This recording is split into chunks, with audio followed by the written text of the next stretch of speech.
روز بخیر دوستان عزیز، هر کجا هستیم و کوشش میکنیم که یک وقت رو غنیمت داریم. دو امام صادق میگفت که بهترین وقت، بهترین نعمت وقت است.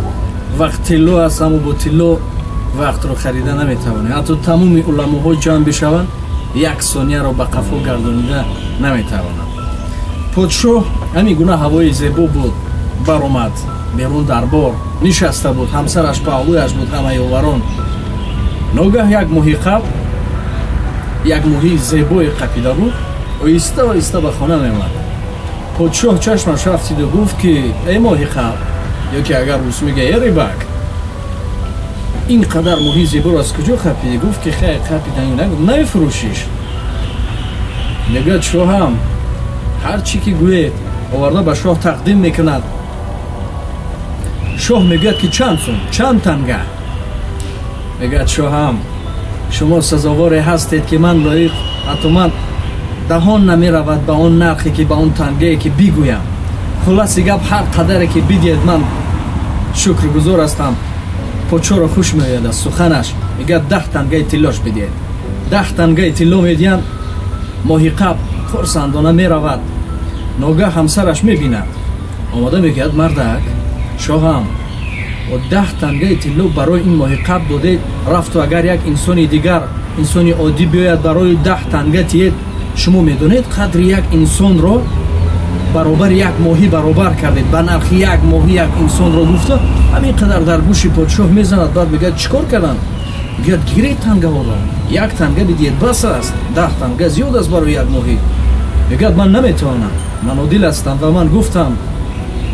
بعد میگه این طور میکنیم، ماهی قب رو دعوت میکنیم، میگیم که ماهیت نرینه است یا ماده، کدام جنس است؟ اگر نرینه گوید میگیم ما مدینه لازم، اگر مدینه گوید این برعکس.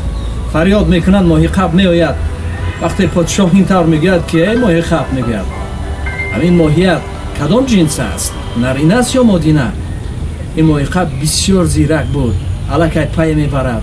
میگه شاهم در طول 30 سال ماهی قپی هم یکمین بار ماهی قپیدم که جنس ندارد، نه نرینه است و نه مدینه است. میگه این قدر سخن میکند که باز پادشاه را خوش میآید، شرم میدارد از آنی که فریاد کرد. میگوید 40 تنگه دیگرش بده، 40 تنگه طلای دیگر میارند. ناگاه 1 تنگه میافتد. این ماهی قب خم شده همون ماهی را میگیرد، همون تنگه را میگیرد. باز همسرش میبیند، میگوید که دیدی چند قدر خسیس است، بخیل است، حتی این قدر تنگه دادیم، 1 تایی که افتید باز همون رو هم خم شده گرفت. نه اون که یگون دربار، یگون کمبغل، یگون فقیری که اینجا هست خدمتگار گیرد. دیدی چون از باز میزند. فعلی پادشاه میگوید نگه فریاد کنید. باز میگوید، میگوید که همین قدر برای تو دادیم ناشکر، چرا باز همون 1 تنگه افتیده را گرفته؟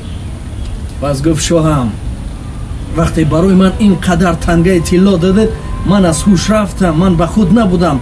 ناگاه صدای جرنگاز شد، چشمم افتید که در اون تنگه سیمای شما بود. در زمان پیش پادشاه ها در تنگه رسمای خود را میزدن.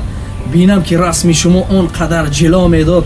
گفتم که سری من، پای من روی خاک زند، اما سیمای زیبای شما روی خاک نباید باشد. گفته با محبت گرفتم و بوسه کردم و گرفتم شون.